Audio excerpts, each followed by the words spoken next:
tayo po ay humihiling na ipatupad natin ang batas, hindi po ba dapat tayo din ay tumutupad sa batas? Tayo din ay sumusunod sa batas. So paano po ba natin maisisigaw na dapat kayong tumupad sa batas kung tayo mismo nagrarally ay hindi tumutupad sa batas? Yusek, in relation po to Senator Marcoleta, as thousands of Iglesia ni Cristo members nga po gathered to EDSA, sabi po ni Senator Marcoleta, ang kasalanan ko lamang po ay yung paglingkuran kayo. He also warned, ngunit kapag ako ay kanilang inaresto, hindi na po matutuloy yan, yung kanya pong advocacy in fighting corruption and yung sa flood control controversy. Akala po nila ay malilibing na ito sa limot. And he suggested that his possible arrest is also linked to Vice President Sara Duterte's impeachment. Anong sabi niya? Una ay hindi na matutuloy ang kanyang pag-iimbestiga. Ano yung unang Opo, statement? kung siya daw po ay maaaresto, hindi na daw po matutuloy yung kanilang investigasyon sa flood control. Yung naunang statement niya. Ang kasalanan ko lamang ay ang paglingkuran kayo, kung kasalanan matatawag yan na humarap sa kanila ang buong tapang para malaman nyo ang totoo. Yung pangyayaring ito ay patungkol sa 75 million pesos na dinonate sa kanya. Ang kaso na sa ngayon ay kinakaharap niya ay galing sa kanya mismo ang admissions. Ang pagsabi at sabi niya naging truthful siya, umamin siyang tumanggap siya ng 75 million pesos mula sa 3 donors. So doon lamang po iikot yung kaso. At sinasabi nila na plunder yung case. Totoo, sinasabi niya na hindi naman pondo ng gobyerno ang di umanong kanyang kinuha. Pero sa plunder law natin, gusto ko lang ipaliwanag din sa taong bayan na sa kasong plunder, nandyan po yung binabanggit na ill-gotten wealth. At ang nakapaloob sa ill-gotten wealth ay by receiving directly or indirectly any commission, gift, share, percentage, kickbacks, or any other form of pecuniary benefit from any person and or entity in connection with any government contract or project or by reason of the office or position of the public officer concerned. Inamin po niya na tumanggap siya ng 75 million pesos habang siya ay congressman. So doon lamang po umiikot ang kaso. At siya naman po, ang sabi niya ay naniniwala siya sa justice system natin. Dahil tumututol sila noon sa pag-surrender sa ating dating Pangulong Duterte sa ICC. So pinanindigan nila na ang justice system naman natin ay umiiral. So bakit hindi natin paganahin ang justice system natin at hayaan natin ang proseso? Kung ito naman po ay kanyang madedepensahan ng maayos dahil sa kanyang mga ebidensya, mas maganda po na ang hustisya ang siyang humatol, hindi sa pamamagitan ng pagrarally na naaapektuhan ang iba nating kababayan na hindi naman sangkot sa kaso na kanyang kinakaharap.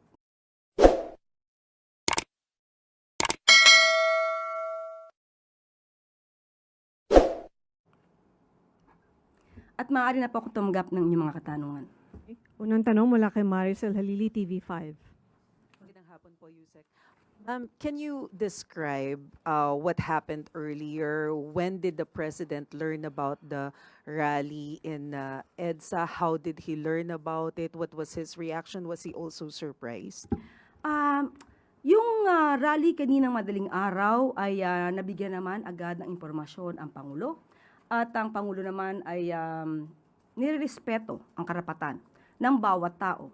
Ang freedom of expression, ang freedom of assembly, at pero hindi kinikilala ng Pangulo ang mga pang-aabuso na may kaakibat dito. Ano pong pang-aabuso yung tinutukoy natin dito, ma'am? Maaari nating masabi kung may pang-aabuso kung nakakaapekto na sila ng ibang tao. Karapatan din naman lahat natin na galangin din ang karapatan ng bawat isa.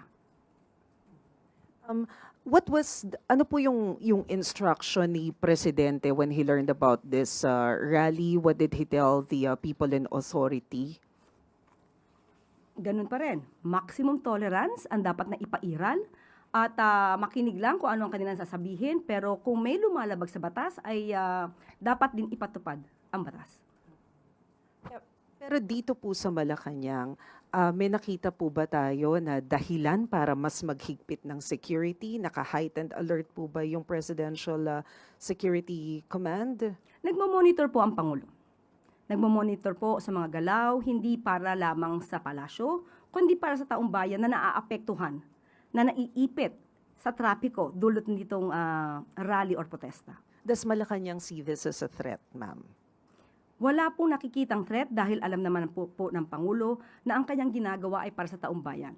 So kung meron lang po siguro mga ibang interes o interes ng ibang grupo, interes ng ilang tao, hindi po siya dapat na maging hadlang sa pagpapatupad ng Pangulo at ng administrasyon ito ng batas.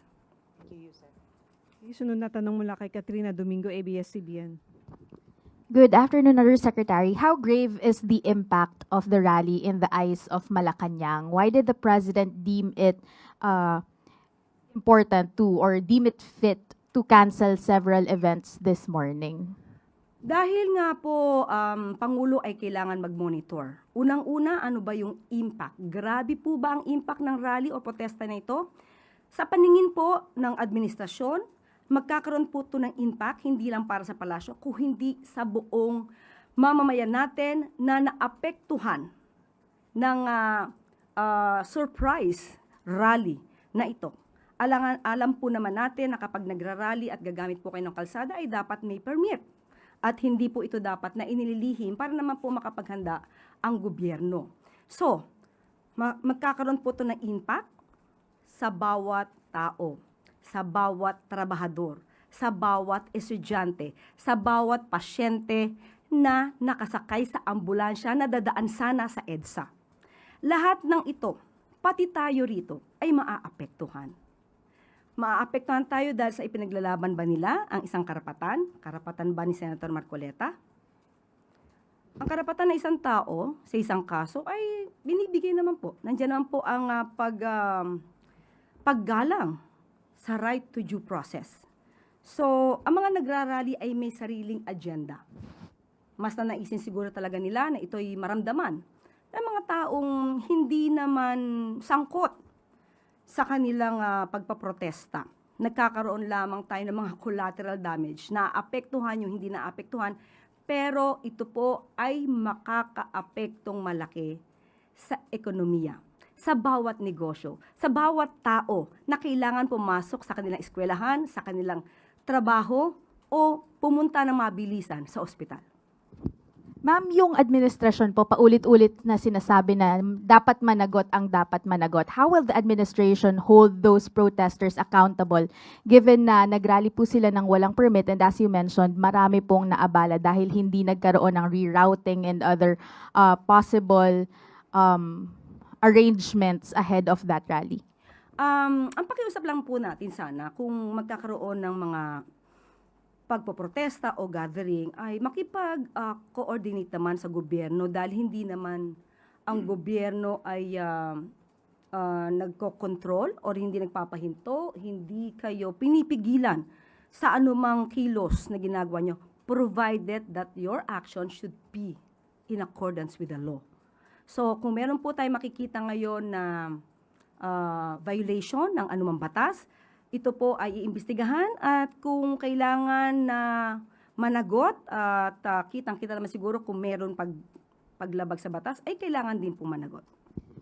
Will the administration cower before these protesters who are calling for transparency ahead of the reported arrest of INC member and Senator Rodante Marcoleta? Hindi po natin po kasi alam kung ano ba yung purpose ngayon ng protesta. Although nadinig natin ang kanilang panawagan na ito ay patungkol sa, nakakuha po tayo ng kanilang statement. Pagpapatupad ng batas, transparency, may selective justice. So doon muna tayo sa pagpapatupad ng batas. Kung tayo po ay humihiling na ipatupad natin ang batas, hindi po ba dapat tayo din ay tumutupad sa batas? tayo din ay sumusunod sa batas. So paano po ba natin maisisigaw na dapat kayong tumupad sa batas kung tayo mismo nagrarally ay hindi tumutupad sa batas? Sunod na tanong mula kay Tristan Nadalo, Newswatch Plus. Ayan si Karen. Okay. Yusek, follow-up lang din po muna po doon sa rally, no? Well, sabi niyo nga po nire-respect yung karapatan nilang magprotesta, but is there a directive from the President na kung hindi pa rin po sila aalis over a given time, ay kailangan na silang i-disperse? Because there are also reports or information that we're getting na pwede pong tumagal ng 1 linggo yung ganitong klaseng mga aktibidad. How prepared is the government or Malacanang to deal with such activities? Ang gobyerno naman po ay laging handa. Hindi para lamang isagip ang administrasyong ito, kundi isagip ang bawat tao na maaapektuhan ng rally na ito. Mas marami po ngayon ang naapektuhan dahil sa biglaan nilang pagdagsa sa EDSA. Just try to imagine, yan po ang daluyan ng trapiko. Marami pong dumadaan dyan. May mga tao na, kumbaga, emergency ang dahilan kung ba't dumadaan dyan. Pero naapektuhan dahil dito sa rally na ito, na ang isa nga sa nadinig natin ay tutol sila sa pag-iimbestiga kaugnay sa kasong di umanong sangkot si Senator Marcoleta. So, hindi natin matatawaran ang kanilang dahilan, pero baka hindi maintindihan ng karamihan sa atin na mas naaapektuhan sila dahil sa pagpoprotekta sa isang tao. Yusek, in relation po to Senator Marcoleta, as thousands of Iglesia ni Cristo members nga po gathered to EDSA, sabi po ni Senator Marcoleta, ang kasalanan ko lamang po ay yung paglingkuran kayo. He also warned, ngunit kapag ako ay kanilang inaresto, hindi na po matutuloy yan, yung kanya pong advocacy in fighting corruption and yung sa flood control controversy. Akala po nila ay malilibing na ito sa limot. And he suggested that his possible arrest is also linked to Vice President Sara Duterte's impeachment. Anong sabi niya? Una ay hindi na matutuloy ang kanyang pag-iimbestiga. Ano yung unang Opo, statement? kung siya daw po ay maaresto, hindi na daw po matutuloy yung kanilang investigasyon sa flood control. Yung naunang statement niya. Ang kasalanan ko lamang ay ang paglingkuran kayo, kung kasalanan matatawag yan na humarap sa kanila ang buong tapang para malaman nyo ang totoo. Yung pangyayaring ito ay patungkol sa 75 million pesos na dinonate sa kanya. Ang kaso na sa ngayon ay kinakaharap niya ay galing sa kanya mismo ang admissions. Ang pagsabi at sabi niya naging truthful siya, umamin siyang tumanggap siya ng 75 million pesos mula sa 3 donors. So doon lamang po iikot yung kaso. At sinasabi nila na plunder yung case. Totoo, sinasabi niya na hindi naman pondo ng gobyerno ang di umanong kanyang kinuha. Pero sa plunder law natin, gusto ko lang ipaliwanag din sa taong bayan na sa kasong plunder, nandyan po yung binabanggit na ill-gotten wealth. At ang nakapaloob sa ill-gotten wealth ay by receiving directly or indirectly any commission, gift, share, percentage, kickbacks, or any other form of pecuniary benefit from any person and or entity in connection with any government contract or project or by reason of the office or position of the public officer concerned. Inamin po niya na tumanggap siya ng 75 million pesos habang siya ay congressman. So doon lamang po umiikot ang kaso.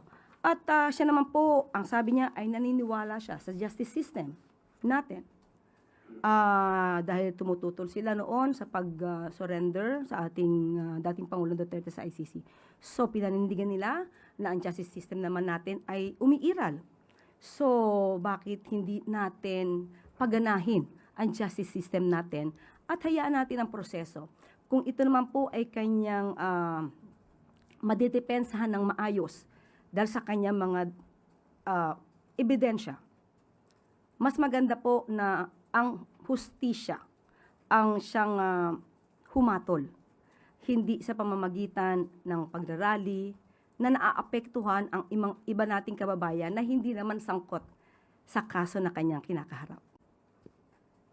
In relation po dyan, si Vice President Sara Duterte naglabas din po ng statement accusing the Marcos administration of being defined by poor governance and of weaponizing the justice system by filing cases against imprisoning individuals who dare to speak out against alleged corruption. Sabi po niya sa kanyang statement, this administration has been defined by poor governance and its failure to acknowledge and address the country's real problems.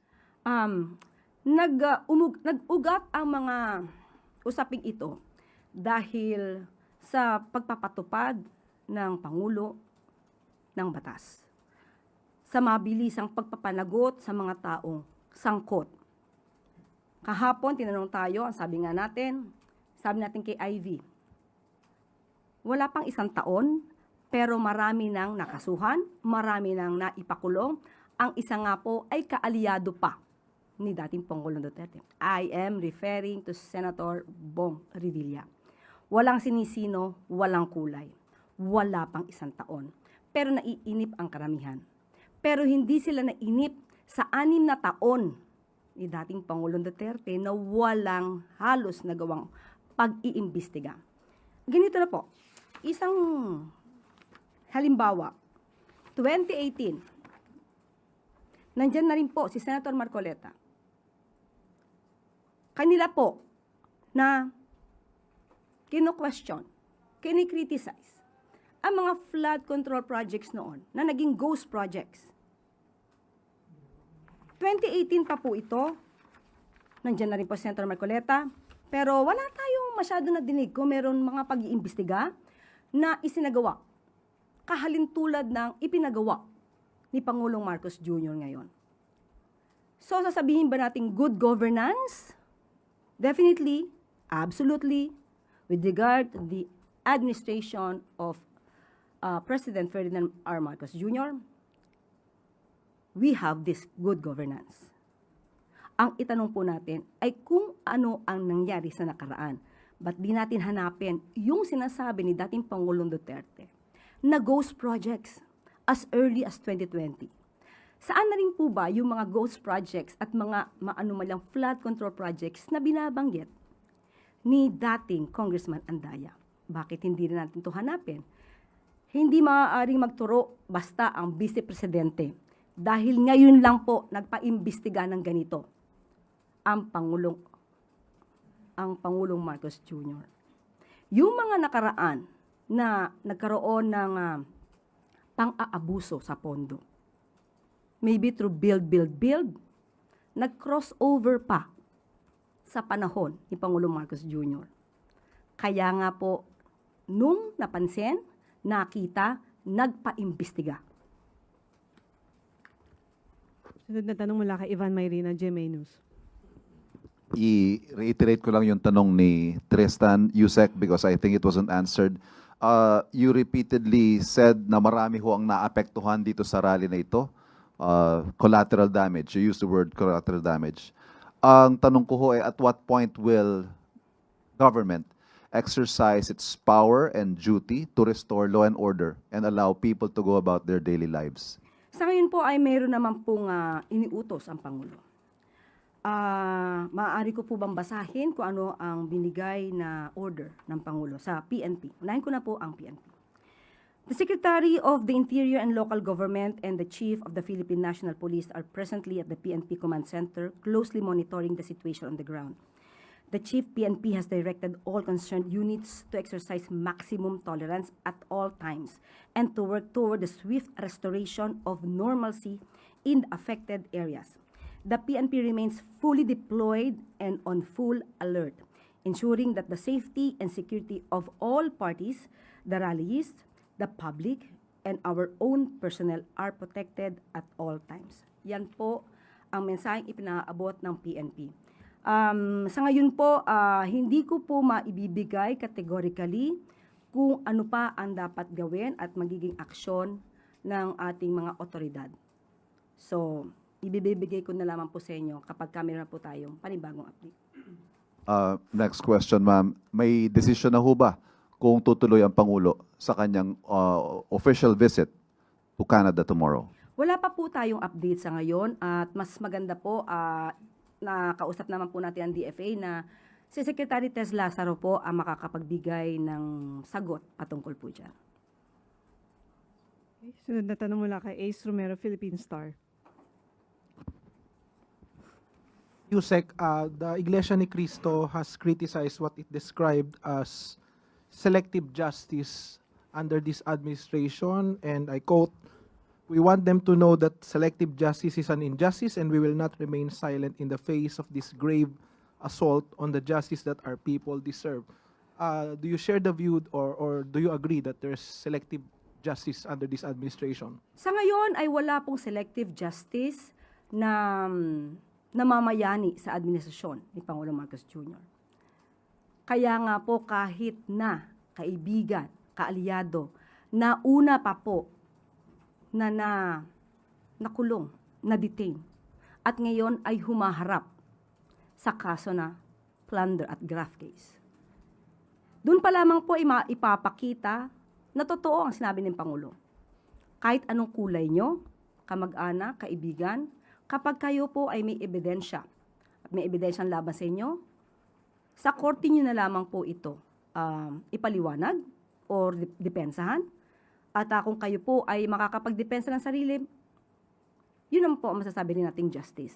So mas masasabi po siguro nating selective justice kung gagamit ng impluensya, karahasan, pananakot, para lang hindi makasuhan ang isang kaalyado. Yun po ang selective justice.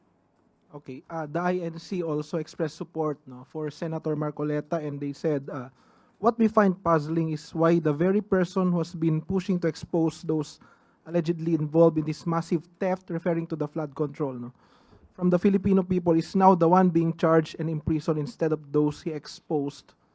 What do you say to those statements? Because the group seems to link the case with the Flood control. expose. Okay. First of all, it was Senator Marcoleta who admitted everything about the 75 million pesos that he received from the 3 donors. Walang nagbigay sa kanya ng utos na i-explain mo to. Nagkataon lang po na yung kanyang SALN at SOSE ay hindi nagtugma at yung mga taga-media ay kinall out bakit mas malaki ang SOSE yung kanyang campaign expenses or election expenses as compared sa kanyang SALN. And there, he admitted in his own program how he received the 75 million pesos from persons who did not want to be identified. Sa kanya po nanggaling ito. Hindi po siya pinipili. Nagkataon po na yung ebidensya ay siya mismo ang nag-reveal. Kung patungkol po na dahil hindi niya na maipapalabas ang katotohanan tungkol sa flood control mess, hindi po siya nag-iisa. Dahil ang administrasyon na ito ay gusto po ring malaman ang lahat ng katotohanan at gusto mapanagot ang lahat ng sangkot. Kung sasabihin niya po na siya lang ang daan para mapatunayan ang mga pangyayari, hindi po siya nag-iisa. Marami pa po. Kahit po kayong mga taga-media, pag nadyadyaan po yung mga resource persons, kahit wala pong Senado, kahit walang Senate hearing, makukuha niyo po ang katotohanan basta totoo ang kanilang sasabihin. At kailangan na kayo ang magtanong dahil ang mga tanong nyo ay walang kulay at hindi spoon feeding. Okay, sunod na tanong mula kay Ann Soberano, Bombo Radyo. Good afternoon, Yusek. Sa nangyaring surprise rally po kanina, sa tingin niyo po ba nagkaroon ng intelligence lapses, Yusek? Hindi ko po masasagot kung nagkaroon ng intelligence lapses dahil madaling araw po ay nalaman na po namin. Siguro po talagang pinilano na magkaroon ng surprise rally. Itinago at although sabi nga natin iginagalang natin ang liderato ng INC, pero ang pag-admit na ito ay isang surprise rally at itinago, hindi po yun maganda. Hindi siya maayos. Dahil hindi po siya tumutupad sa batas. At hindi rin po ito gumagalang sa karapatan ng ibang tao. Ma'am, with this, tinanong ba ni Pangulong Marcos sa mga authorities kung bakit o paano nangyari na nagkaroon ng surprise at hindi natunugan ng intelligence community? Hindi ko po kasi masasabi kung ano po ang ginawa ng grupo. So kung sila pa pong grupo, hindi naman sila terorista, hindi naman sila rebelde. May kanya sila, private citizen sila, na may kanya-kanyang agenda. So kung hindi ko po masasabing hindi natunugan, hindi ko po rin masasabi kung may kakulangan, mas maganda po siguro maitanong natin ito sa ahensya, sa DILG, sa PNP. Pero ako, categorically, hindi ko po masasagot kung nagkulang ba pagdating sa intelligence gathering. Last na po, ma'am. Ma'am, may naging direktang komunikasyon ba si Pangulong Marcos o ang palasyo sa mga leader ng INC? Sa ngayon, wala pa pong naibababa sa aking impormasyon. Siguro po kapag mayroon na at naibigay po sa akin, ibabalita ko po sa inyo. Pero sa ngayon, wala po naibigay sa akin. Salamat, ma'am. Thank you po. Okay, sunod na tanong mula kay Christian Bascones, PRTV. Yusek, in place na po yung plano ng pagpapanagot dito po sa kung sino man dapat managot sa surprise rally na ito. But of course, may kayo mismo nakapanayam na mga apektado talaga. TNVS driver, umuwi na lang, hindi na makakapagbiyahe dahil sa trapiko, ubos ang krudo. Ano po yung mensahe ng palasyo para po dito sa mga taong lubhang naapektuhan yung kanilang hanap buhay? Kaya nga po, ang Pangulo ay hindi na muna pumunta sa kanyang supposed to be event para sa pagtulong din sa ating mga kababayan dahil minonitor niya po ito. Minonitor niya po kung ano maaaring maging kalagayan ng ating mga kababayan na naipit sa traffic dulot ng surprise rally na ito. Ang panawagan lang din ng Pangulo, hindi lang sa mga kababayan natin na naapektuhan, doon sa mga nagrarally. Ang pagrarally po ay hindi po sagot para mawala at maabsuelto agad ang isang tao sa isang kaso. Ang pag-absuelto ng isang tao ay sa korte. Hindi po ito madadaan sa rally, pero nakikinig naman po ang Pangulo sa mga binabanggit po ninyo na nais na transparency, accountability, pagpapatupad ng batas. At yan po ang ginagawa ng Pangulo. Yan po simula pa nang siya'y umupo, simula nung makita niya na may anomalya sa flood control projects. Talagang ninais po niya maging transparent at ngayon po, nagsasagawa na rin po tayo ng mga portal para makita niyo po yung mga bidding. Marami na pong naisagawa ang Pangulo para mas makitang malinis ang nagiging transaksyon ng gobyerno. So, sana po sa mga nagrarally, kung ang nais lamang po ninyo ay isagip si Senator Marcoleta. Hindi sana dumaan sa ganito na naaapektuhan ang mas marami nating mga kababayan. Last on my part, Yusek, tinutukan ni Pangulo itong rally. Ano po yung naging reaksyon niya noong nagsimula po ito?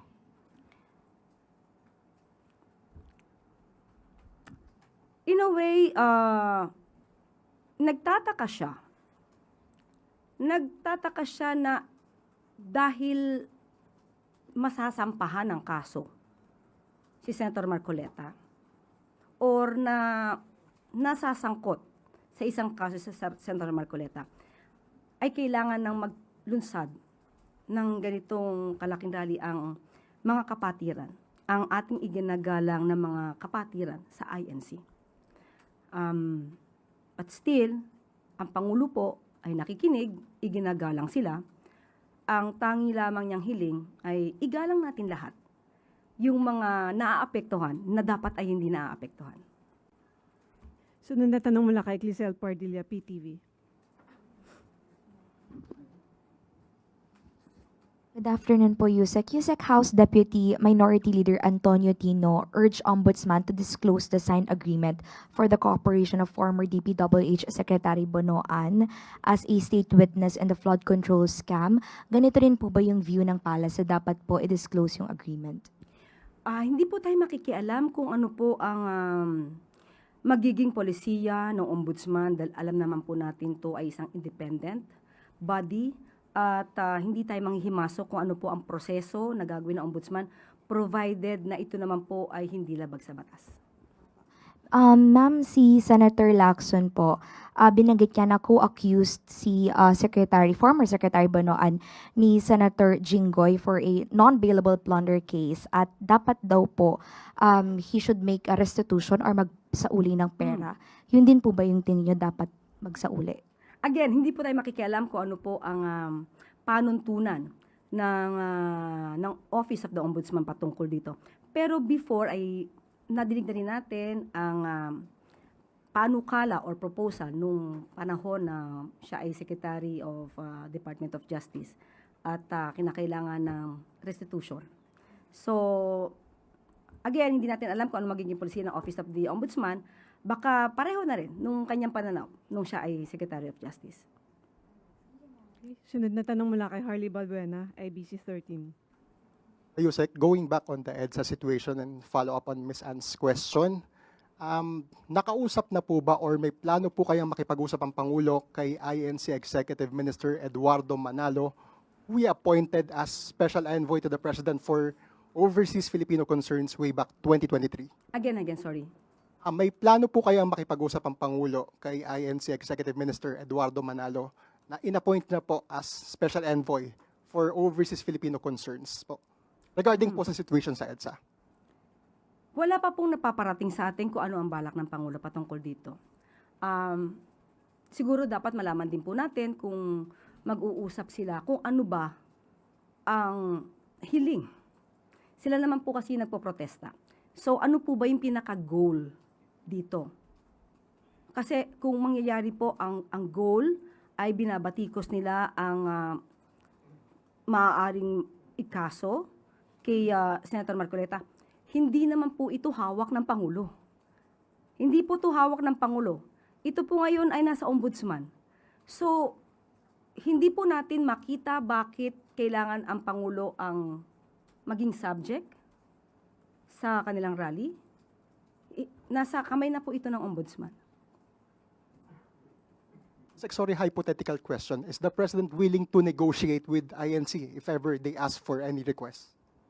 Or they stop the protest? Mahirap pong sagutin kasi kung di natin po alam kung ano yung i-request at kung ang i-request naman po nila ay mas makakasama sa hustisya o makakasama sa mas maraming tao.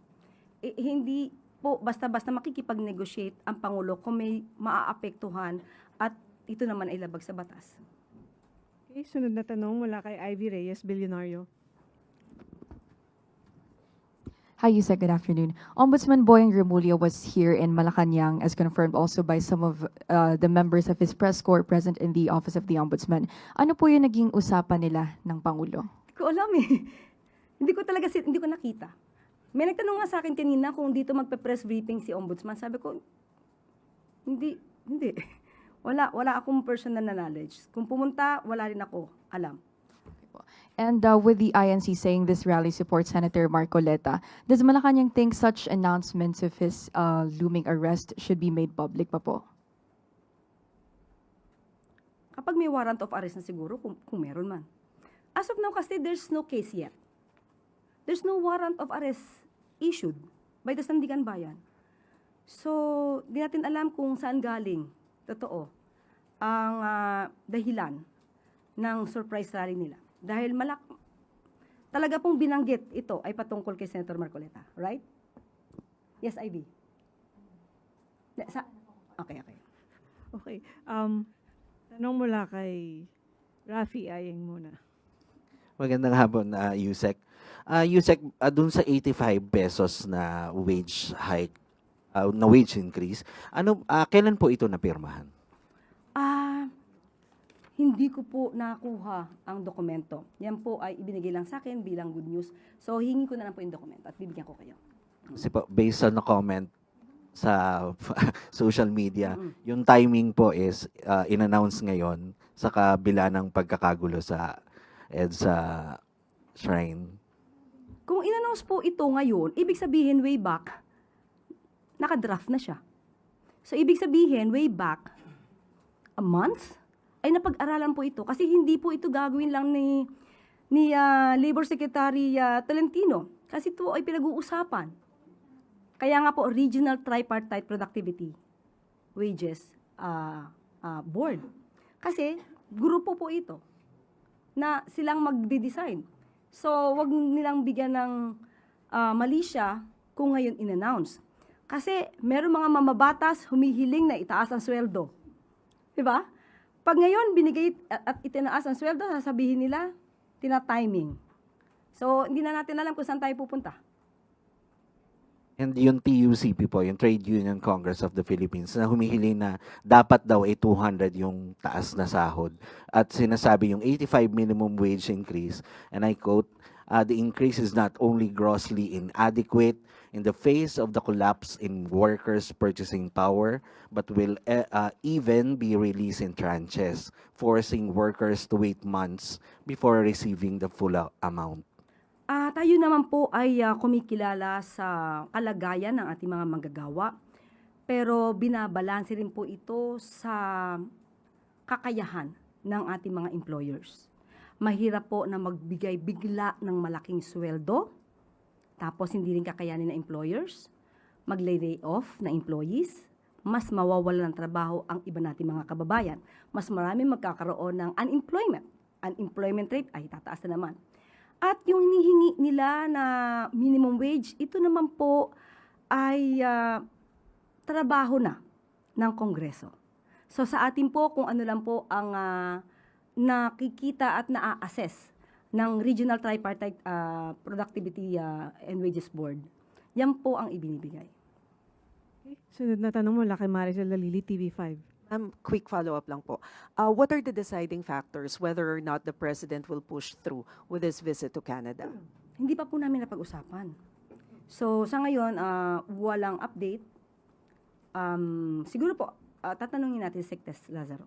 So, is it safe to say na for now tuloy si Presidente sa biyahe sa Canada? Wala pa po kasi sa akin binibigay na anong update. So, status quo. Okay. Ma'am, sorry, follow-up. Yung sinabi po ninyo kanina na managot ang dapat managot and clearly there are possible violations dun po sa rally na nangyari. Depende sa maiimbestigahan. Okay, but are you referring to the organizers of the rally, the leaders of INC? Sino po yung sinasabi natin na pwedeng managot? Depende po sa maiimbestigahan. Hindi po natin alam pa yung pinakapunot dulo nito. Sino ba yung maaaring ng gulo? Sino yung nag-cause ng trapiko at hindi makadaan yung ibang mga sasakyan. So, aalamin na lang po natin. Okay. Christian Yusores, DZMM. Ma'am, going back to the question of Ivy kanina, dahil po may ilan doon sa mga nag-protest ang nililink yung kanilang pagkilos doon sa pagsasampa ng kaso kay Senator Marcoleta.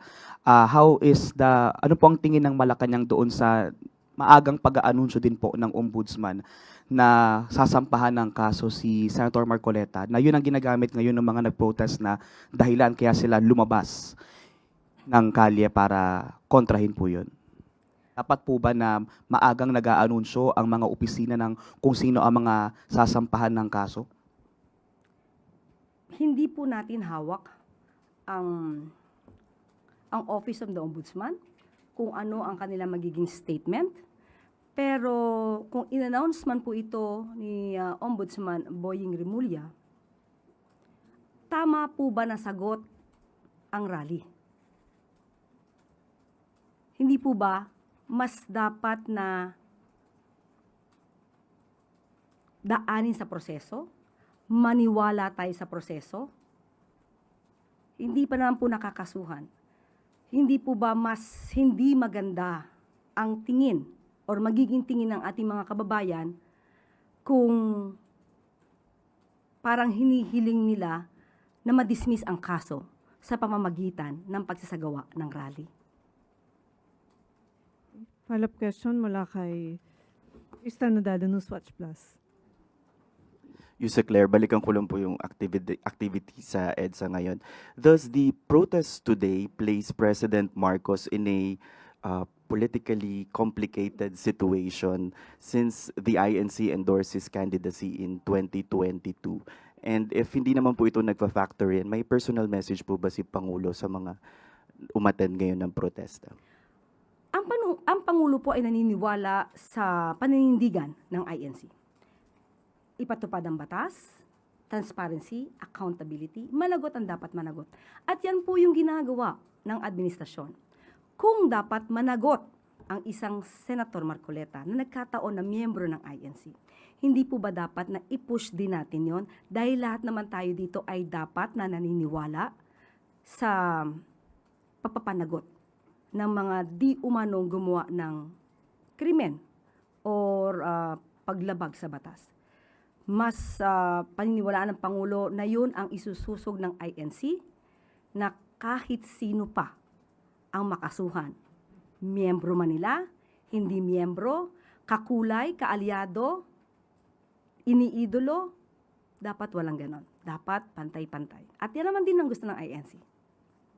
Okay, Katrina Domingo, ABS-CBN. Ma'am, you earlier mentioned wala pong threat against the president that was seen by the intelligence community or his immediate security detail. Bakit po kinailangan na isarado yung ilang mga roads, bridges, gates leading to Malacanang? Para po mas maproteksyonan ang mga nandito sa loob, kasama kayo. At alam po natin na kapag kami ganitong mga klase ng rally, ano naman po ito kasama na po ito sa paghahanda. Ma'am, sorry, maproteksyonan against who kung wala naman pong threat? Hindi po natin alam kung may mangyayari dito, kung may papasok or what. So ito po ang pinaka-opisina ng ating Pangulo. So dapat din po natin itong proteksyonan. Kahit ano pang klaseng rally yan, maliit, malaki, dapat nating proteksyonan at ito po ay parte na po ng seguridad. I understand na repeatedly you have mentioned na the president understands what the rallyists are calling for. Pero hanggang kailan po mag-exercise ng caution ng administrasyon and when do you draw the line kung kailan naman po ito magfa-flex ng muscle? Or is it a wait and see mode kung kailan sila mapapagod na until mag-disperse sila doon? Hindi ko po masasabi dahil yan po ay parte ng operasyon. So kung ano po ang gagawin patungkol dito, hindi